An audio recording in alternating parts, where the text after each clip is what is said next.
Whether you want soft water, streaky clouds, or headlights streaking through the frame on your image, there are some situations where you can't capture it in the camera.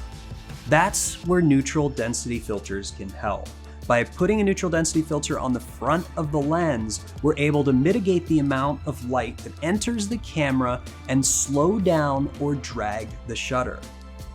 ND filters also come in various intensities, all the way down to 1 stop, which is very transparent, all the way up to 22 or 26 stops. It allows you to capture things like a solar eclipse.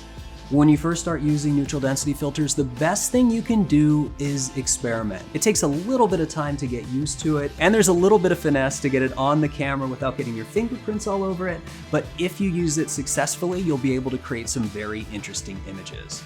Solid neutral density filters are really useful, but in certain situations, we need a little bit more.